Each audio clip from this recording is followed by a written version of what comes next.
This episode features both our most sexual plotline to date and our first guest star to appear in an X-rated movie.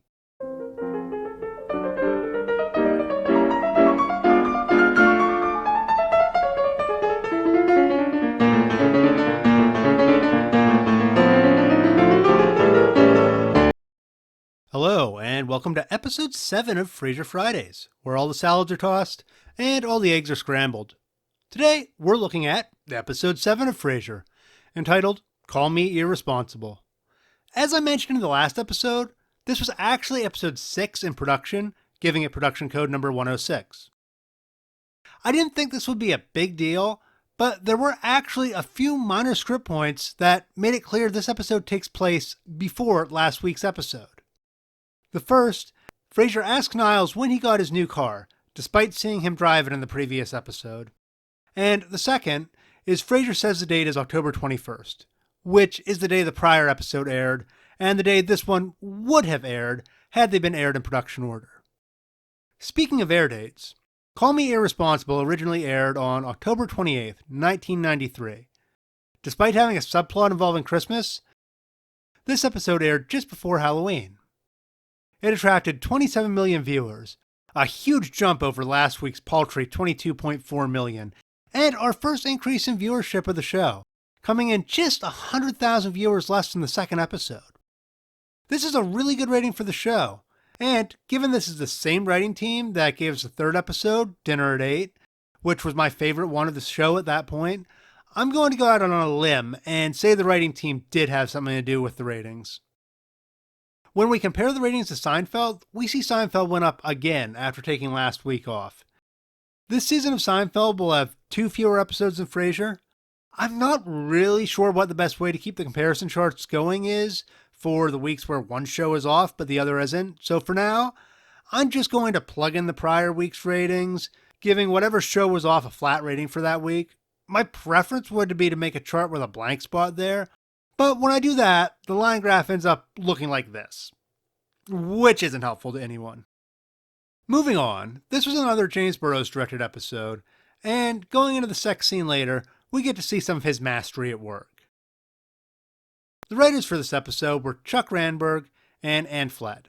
Flett, now Flett Giordano, and Randberg were already a well-established TV writing duo when they started writing for Frasier. I've thought pretty highly of both of their scripts thus far, and I'm sure I'll enjoy the other 15 they'll write before they leave the series. The pair first met in college at UC Santa Cruz. One night, while sharing a stolen bottle of wine in Randberg's dorm room, the pair decided to become screenwriting partners. The partnership went on to spawn a 40-year duo writing career and numerous Emmy wins.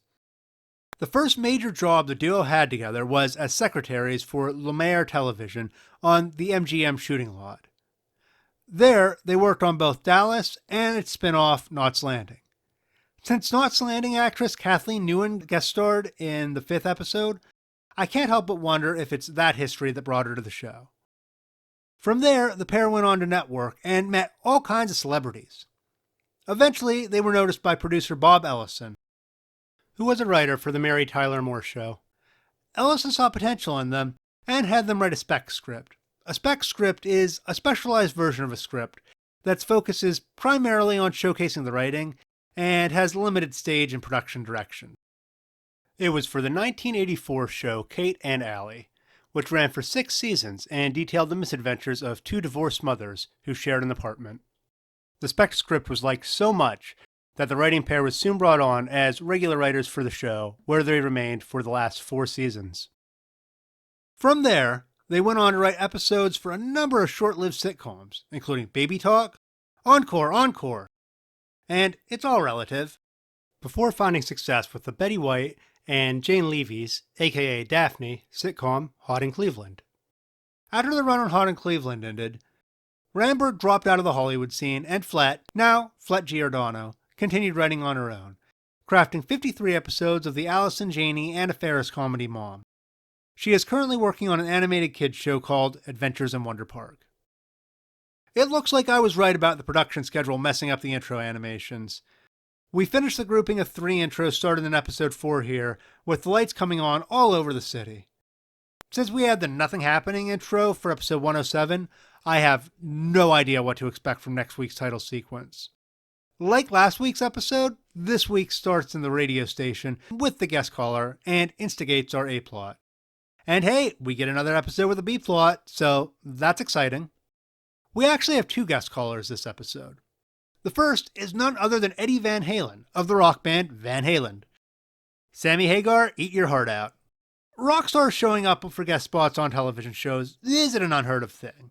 Heck, Dee Snider and Odorous Ungarus from Gwar are regulars in Adam Green's absolutely bonkers horror sitcom Holliston, which, after you get past the pilot, really finds its footing and is about the most delightfully meta thing I've ever seen.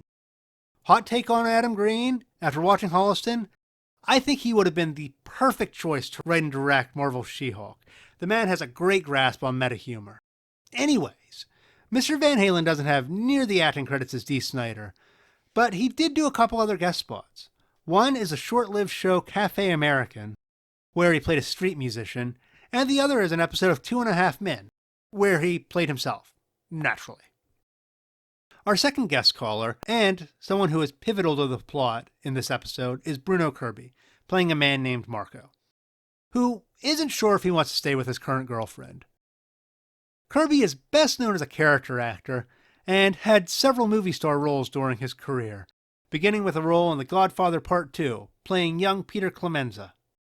After that, he popped up in a number of movies throughout the 80s and 90s, including This Is Spinal Tap, which, fun fact, the rating on IMDb for this movie is out of 11 instead of 10, City Slickers, Donnie Brasco, and my all-time favorite rom-com, When Harry Met Sally. Kirby also did his fair share of That Guy Who Was in That Thing TV acting. And based on his output the last few years of his life, I would venture to guess that this was the direction he was planning on taking his career before, sadly, in 2006, he passed. Joining Kirby in this episode is Amanda Donahoe, playing a woman named Catherine, Marco's ex and Frasier's love interest for the episode. Unless I'm mistaken, Donahoe is our first guest star to star in an X-rated movie, and has a more eclectic background than a lot of our actors. She actually got her start in the acting world doing music videos for Adam and the Ants at the age of 16, when she became involved with the lead singer, Adam Ant.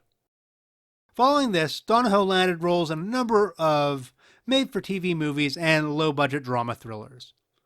In 2008, she made the jump over to soap operas, with a recurring spot on Emmerdale Farm. We get to see a lot of the KACL station in this episode. This is by far the highest percentage of an episode that's taken place in the radio station, and holy cow is it busy. We see people moving outside the windows and in the hallways nearly constantly, while Frasier and Catherine are getting acquainted.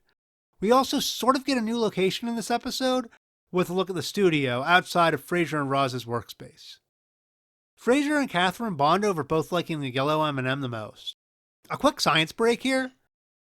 There are these things on the tongue called papillae. They are what make your tongue look rough.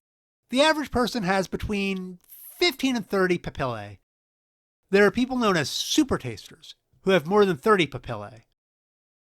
This makes up about 25% of the population, and those people are generally what you would call picky eaters, because they can taste much stronger than the average person. It is possible with certain food colors that exceptional super tasters could pick up a slight difference between M&M flavors, just from the coating. From forums I saw online, some super tasters swear they can taste the difference between the colors. So, much to my surprise, I'm going to say this isn't just idle flirting. And Frasier and Catherine are in fact both super tasters, and could tell a difference between the yellow M&Ms and the rest of them. Niles' entrance in this episode is hilarious, and one of my favorite in the series thus far. Niles has already shown he's a bit of a dog when it comes to women, especially when he's been around Daphne, but he's absolutely ludicrous in the coffee shop. The consummate professional Niles manages to be far more immature than the guys at Cheers, and it's just hilarious. We also get to see Niles overreacting again, this time while he's driving and listening to Frasier's show, which, based on the time check Frasier does at 4:25 in this episode, we learn his show is either in the 2 to 5 or 3 to 6 time slot. Given it's already dark when Niles is driving and listening, I'm going to go with the 3 to 6 slot. This is a prime time spot for radio host, so good for Dr. Crane. This is the second time in 2 episodes we get to see Niles driving. Niles' car is, of course, expensive and brand new. It is a 1994 Mercedes-Benz E-Class.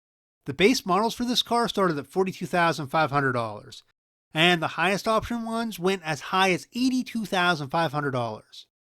The 1994 model year was the first time the average price of a new car broke $20,000. The E-Class had a diesel option, and was so clean burning it actually became the only diesel car legal to sell in California. With the 23-gallon fuel tank, you could go around 750 miles on the highway and 600 in the city before needing to refuel. It was truly an impressive machine. We have a scene with the title card, the obligatory sex scene. This scene, of course, doesn't have any of the aforementioned activity.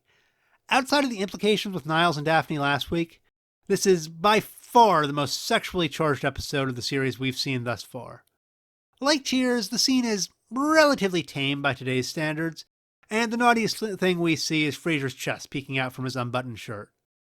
Given Donahoe's prior film experience, I just find this irony somewhat funny. We also get to see rain outside the windows during this scene. This is the first rain we've seen in the series. Seattle is well known as a rainy city, and with good reason. On average, it rains 156 days each year in Seattle. That's just under 43% of the time. The showrunners and set designers were well aware of this, but it wasn't practical to use rain in every other episode. Also, can you imagine how depressing that would make it seem all the time? As I previously mentioned, we have a fun B-plot in this episode, involving Daphne, Martin, Frasier, and Eddie trying to get a picture for their Christmas card, despite it only being October. This leads to some fun interactions between the residents of Frasier's apartment, and another new Eddie joke. It's taken us a little while to get past these Eddie staring jokes, and now that we have, I'm really excited to see what else the writers have in store for our little dog. This subplot is ultimately resolved during our coda scene. This is a fun and different coda scene from what we've seen before, and worked very well as an epilogue for this episode. Frasier sports 3 different ties in this episode, while Niles only has 1. Frasier's third tie is incredibly similar to the Thanksgiving tie he wore in the 5th episode. It might be the same tie, or it might be a slightly darker version of the same pattern.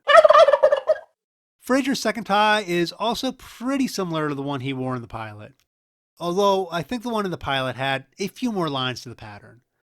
Frasier's first tie is definitely new to this episode. Niles' tie is the first one I'm sure is a repeat. He sported this tie in episode 4. At this point, we're averaging 2.4 ties per episode for Frasier and 1.8 for Niles. If we throw out the ties I think are duplicates, we're at 2.1 and 1.7. Moss and Renberg deliver another solid episode here. We have a ton of new location shots, which are really nice. We get our first love interest for Frasier since his ill-fated and short-lived romance with Rebecca at the end of Cheers. And we get a nice B-plot with a really cute resolution. I really like the ethical conundrum Frasier found himself in here. And personally, I don't think he crossed any lines until he got the second call from Marco. Perry Gilpin was wonderful as a smug Roz here, and between her and David Hyde Pierce, I'm not sure who was a better actor for facial expressions in this episode. Settle down with a bag of M&Ms and have some sympathy for Frasier Crane as you join him for this 9 out of 10 episode of Frasier.